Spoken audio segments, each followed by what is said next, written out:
Oi, gente.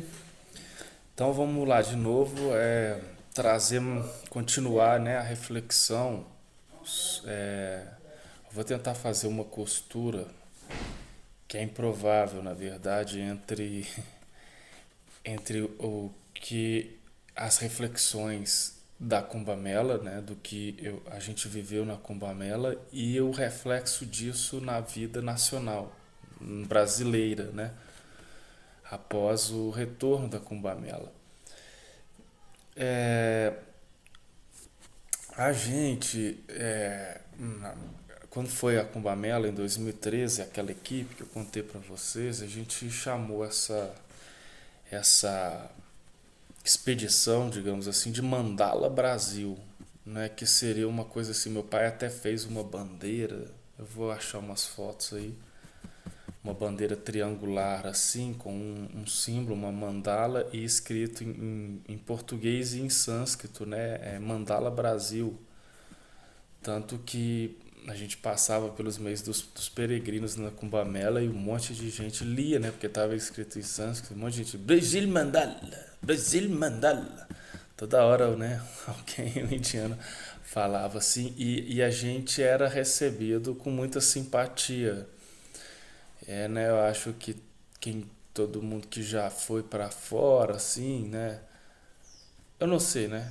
Talvez tenha mudado um pouco ultimamente, mas tem uma tendência a haver uma, uma, uma simpatia em relação ao Brasil, né? Ao brasileiro, assim. As pessoas veem com simpatia. Na Índia a gente sentiu muito isso.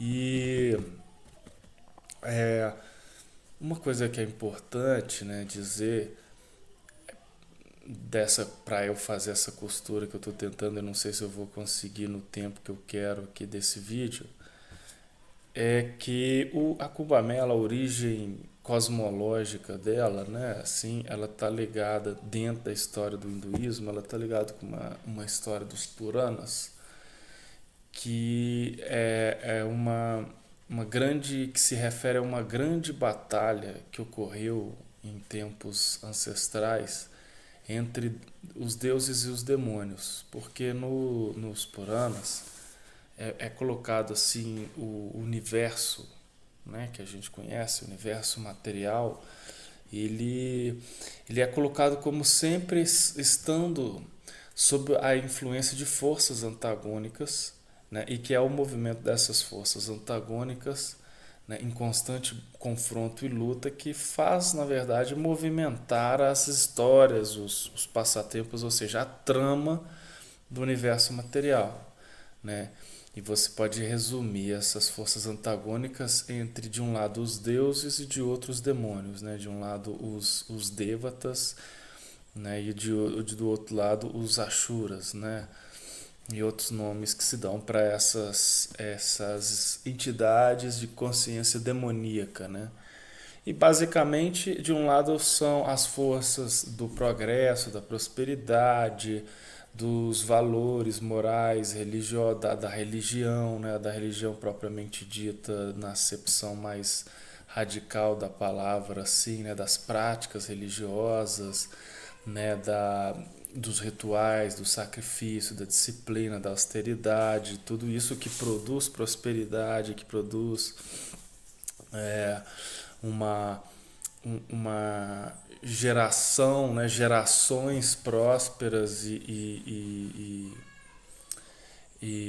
bem-aventuradas, né, nos planetas, nos diferentes planetas dentro do universo, e aquelas outras forças demoníacas que estão do lado da degradação dos valores morais, da ignorância, da depravação, né, e enfim, da ruptura com todos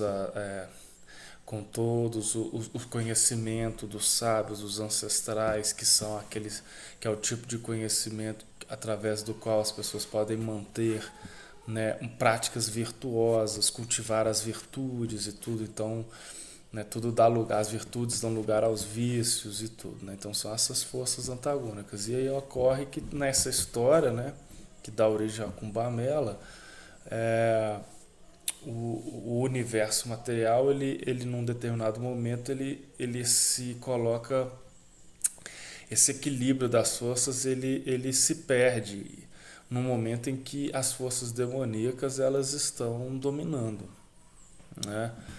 E é, o, o, o universo, assim, a vida, o equilíbrio, a posteridade, né, o futuro das civilizações e tudo isso se torna ameaçado diante desse predomínio das forças demoníacas.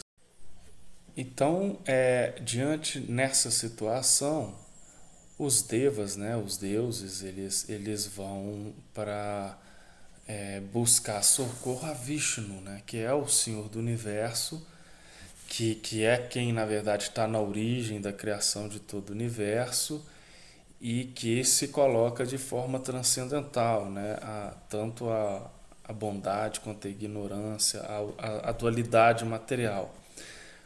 Mas apesar disso, ele sempre tende a ter uma certa parcialidade em relação aos deuses, né? Até porque o Vishnu é o mantenedor da vida, né? Da vida no universo. Então ele realmente assim, se predomina as forças demoníacas, a tendência é que tudo seja levado de uma forma mais rápida à destruição, à dissolução.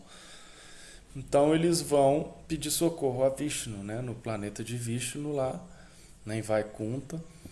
E Vishnu aconselha eles a fazerem uma batedura do oceano de leite, né, que é um oceano né, de leite que tinha aí em algum canto do universo, que tem, né, não sei bem como funciona. E aí, a partir dessa batedura do oceano de leite, iria se produzir o Amrita, o néctar da imortalidade, com os quais os deuses poderiam é, é, com o qual, na verdade, né, com esse néctar, os deuses poderiam é, obter a força, o vigor necessário, né, para poder derrotar as forças demoníacas, né, e restabelecer a ordem no universo. Basicamente em linhas bem gerais, assim, né? E aí ocorre que fica muito difícil essa tarefa sem a ajuda dos próprios demônios. Era preciso que todas as forças, né, atuantes no universo, elas se unissem nessa tarefa colossal de batedura do oceano de leite. Então, a partir de manobras diplomáticas, os deuses conseguem convencer os demônios a, a se juntarem a eles nessa tarefa, né, com uma promessa de que o Amrita seria dividido. Uma vez gerado esse néctar, o néctar seria dividido entre os deuses e os demônios. Mas na verdade, por detrás, os deuses, os planos deles eram que eles conseguissem ficar com o néctar só para eles, né? Contando com aí algum favorecimento de Vishnu. A partir disso, o que ocorreu foi que eles deslocaram uma montanha em forma de cone para esse oceano. E aí a serpente Vasuki, uma grande serpente gigante, ela se colocou como corda enrolada na parte superior desse cone, onde de cada lado da cobra, se não me engano, na parte da cabeça seguravam os deuses, na parte do rabo os demônios, e na base, para dar sustentação a essa montanha, na base do oceano de leite, estava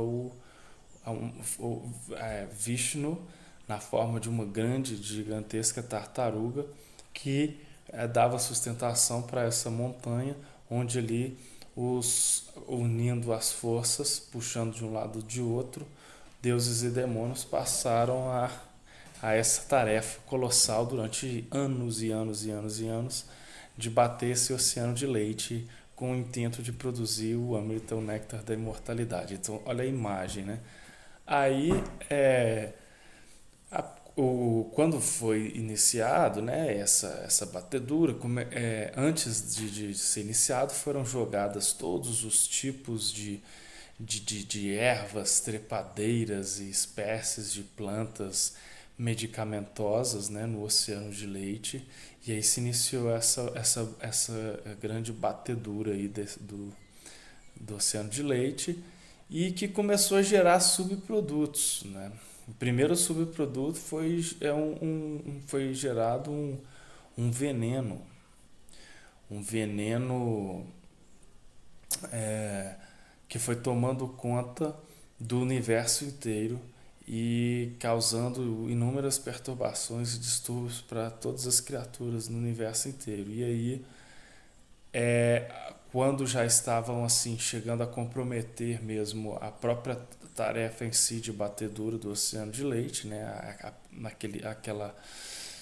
a produção, né, a dispersão desse veneno, o senhor Shiva, né, Mahadeva, ele é convocado para ajudar naquele momento, e aí ele chega na borda, numa das bordas aí do oceano de leite e bebe todo o veneno, né? E aí concentra o leite, esse veneno na garganta dele, e ele passa então a ficar com a garganta azul.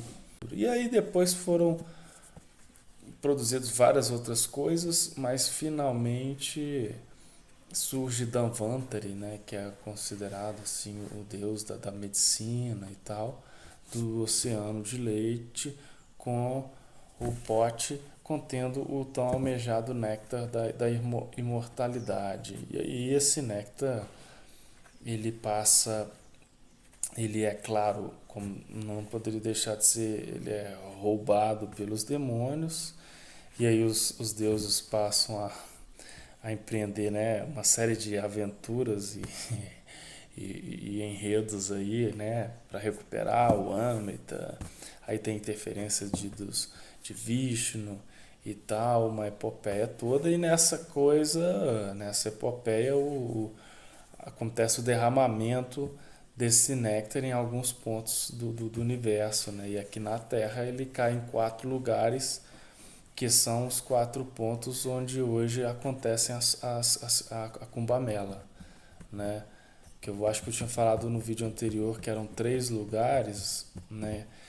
Mas são 4 lugares, então de 12 em 12 anos acontecem a Kumbh Mela em um desses 4 lugares, sendo que na verdade de 3 em 3 anos, a cada 3 anos tem uma Kumbh Mela em um desses 4 lugares, sendo que a Maha Kumbh Mela é considerada a Kumbh Mela grande festa, né, o festival principal, esse que ocorre em Allahabad. A gente então fez a expedição da Mandala Brasil, né, e fomos para a Kumbh Mela de Allahabad, que depois a gente ficou sabendo que ela fechava ali um ciclo de 144 anos, de 12 vezes 12.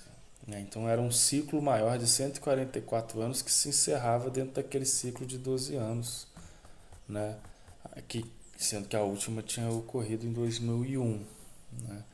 E a gente montou a Mandala Brasil, e no dia seguinte daquele episódio que a gente contou, que a gente tomou banho no grande, lá no dia da culminância do festival, ocorreu aquele episódio da grande encruzilhada lá, que a gente achou que a gente já podia até ter morrido esmagado lá.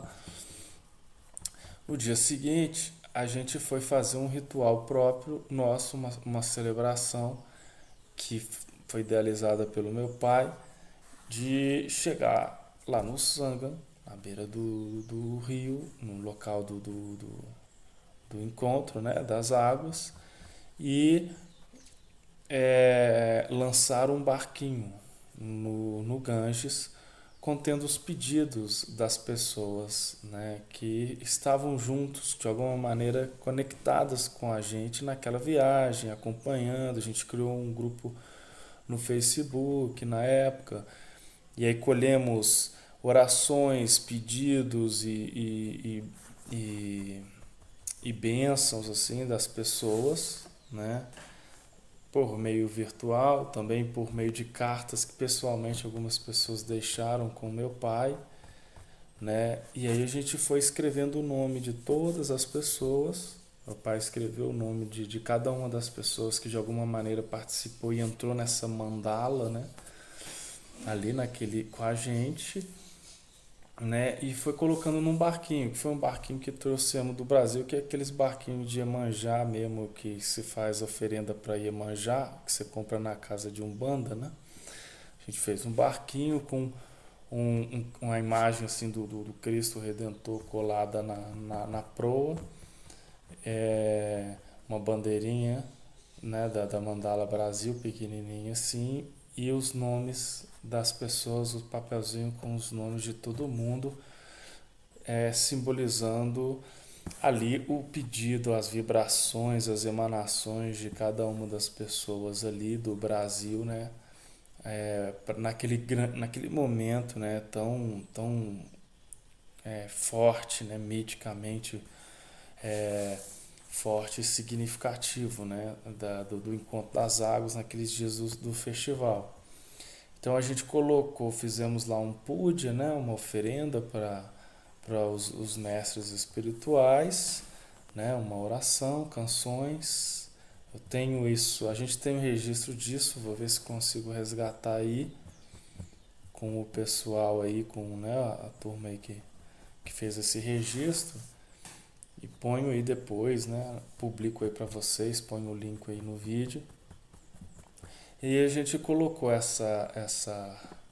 esse barco nas águas, né? Já era assim, era já um início de noite, na boca da noite ali, a gente fez esse ritual, oferecemos o barco nas águas, ele foi sendo, à medida que ele foi pegando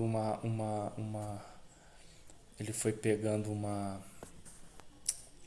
velocidade assim entrando, apareceu um menino, foi incrível, ele apareceu com um pauzinho assim e ele já estava já com a roupa bem recolhida assim, né, porque ele já tinha puxado assim para não molhar muito, e ele foi até uma certa altura se ceroaneando com um pedacinho de pau o barquinho até o barquinho pegar a corrente ali e entrar nas águas do Ganges ali, né. Aquele momento, né, assim,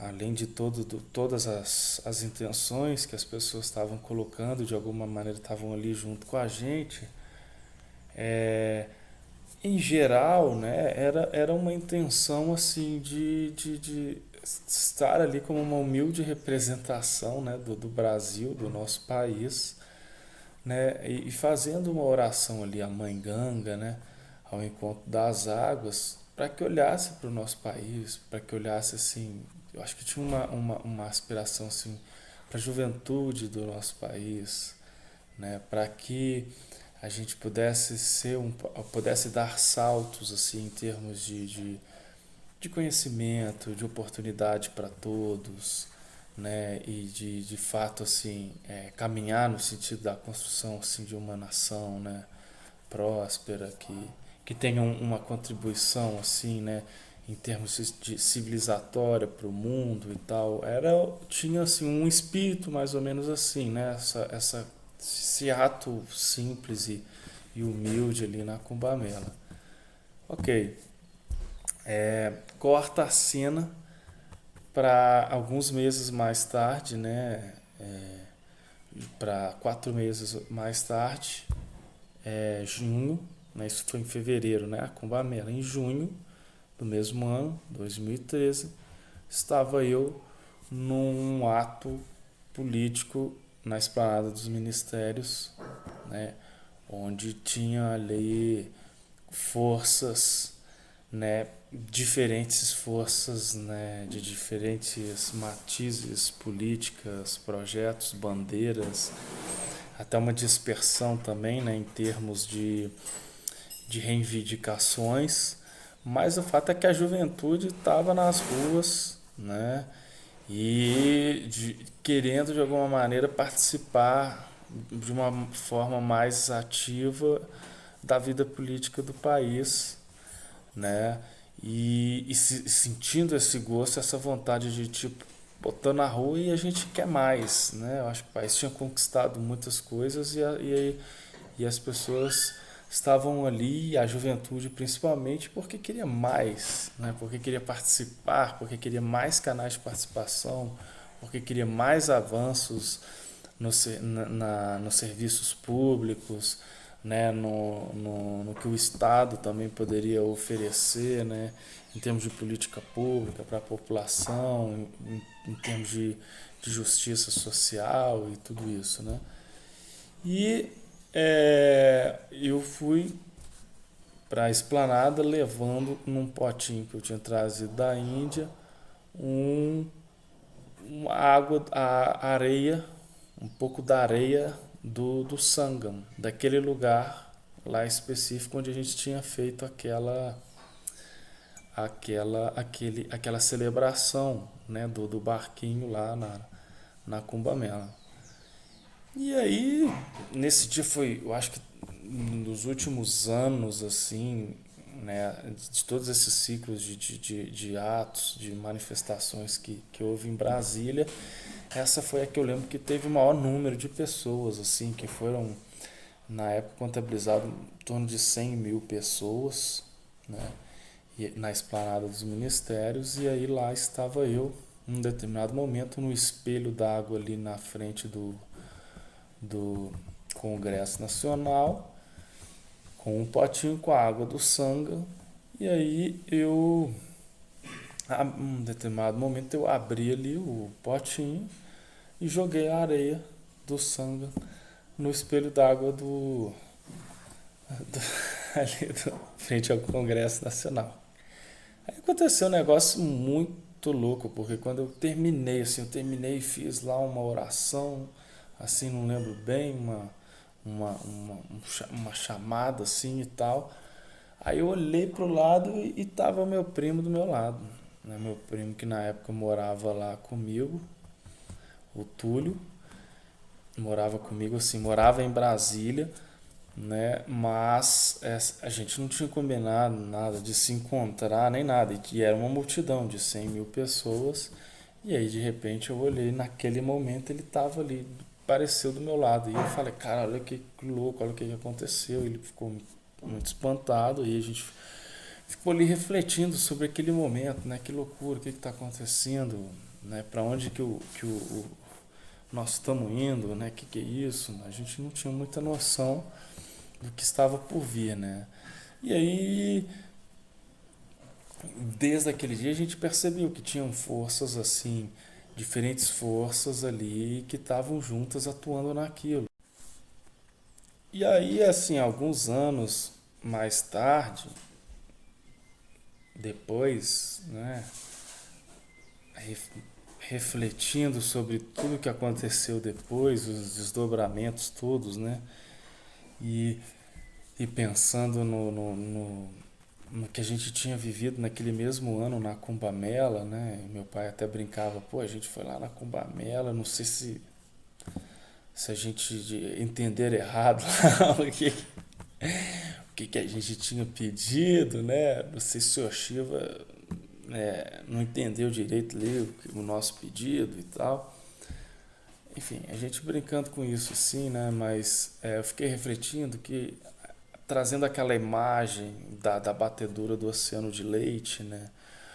Parecia que assim, ali o oceano da nossa sociedade, né? Colocando a sociedade como um oceano, né? Ele começou a ser remexido, e a ser batido e agitado por diferentes forças, né? Por forças antagônicas, né? Por forças, diferentes forças políticas, diferentes forças ideológicas e tudo, e que inicialmente, como eu enxergo que havia lá em 2013, havia um espírito independente das correntes, predominava um desejo de que houvesse uma prosperidade, uma ampliação de oportunidades para todos, né? Independente das bandeiras e tudo, né? Existia assim um sentimento em comum de um salto, né, em termos de nação, de oportunidades, de desenvolvimento, né, assim, do país e tudo. E esse seria talvez o néctar desejado quando começou essa agitação. Só que quando nessa batedura aí desse oceano foi produzido o veneno, né, do sectarismo, né, do sectarismo, do radicalismo, do fanatismo, né, religioso, das divisões, né, ideológicas e tudo, e que segregou, né, segregou de alguma maneira, fragmentou, vamos dizer assim, o tecido social, né, e isso abriu aí um flanco para a entrada, né, de projetos nefastos, assim, né, ligados no fundo a ideias, né, que a ideias que enxergam o outro como algo a ser eliminado, né? Como os diferentes, né? Os grupos oponentes, né? As ideologias oponentes como algo a ser eliminado, né? A ser combatido, né? E aí você tem essa ruptura, né? Essa fratura no tecido social e algo que tem perturbado muito o próprio projeto, né, de nação, digamos assim, né, e a própria viabilidade, né, que coloca em xeque a própria viabilidade desse projeto nacional, né, em todos os aspectos, assim, tanto a base política, a base social, a base de recursos naturais, né, as instituições, né, democráticas, republicanas, enfim, tudo, né. Mas que aí eu sinto como se a gente estivesse naquele momento lá daquela grande encruzilhada, que era aquela encruzilhada que a gente passou lá na Cumbamela, onde a gente ficou sufocado, onde estava um contrafluxo, gente vindo numa direção, né, uma multidão vindo na outra, e a gente se encralacou ali naquela encruzilhada e num determinado momento não se tinha nenhuma perspectiva de sair daquela situação, de saída daquilo, né? Parecia que a gente ia sucumbir ali àquela combinação de forças ali que ia gerar um colapso geral e ninguém ia para lugar nenhum, né? Mas que num determinado momento a coisa, né, com a fé de todo mundo, com a perseverança ali, a determinação e uma intervenção ali superior, a coisa de novo tomou sua forma, né, original, e os fluxos foram, né, os caminhos ali, os fluxos voltaram a seguir cada um, né, para o seu destino.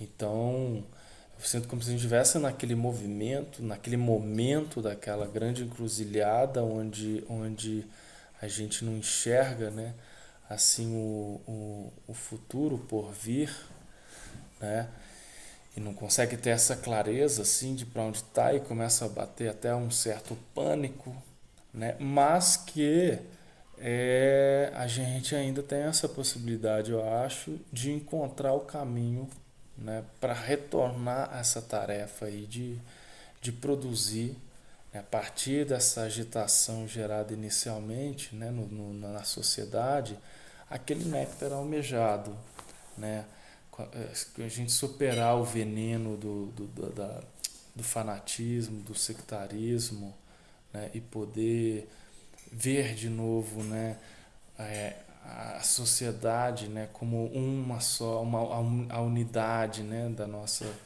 união, assim, da nossa sociedade, a gente pode conseguir, né, esse néctar de uma vida próspera, de uma vida de oportunidade para todos, dentro de uma sociedade mais democrática, mais plural, com mais oportunidade para todos e que tenha espaço para o debate de ideias, né, para o debate de posições divergentes e tudo, mas que com um projeto em comum, né, que une, que dá liga para todo esse tecido social e que isso seria o néctar aí que traria, nessa analogia que eu estou fazendo, uma, um frescor, um vigor, né, para as novas gerações, né, para as gerações que estão por vir aí, né.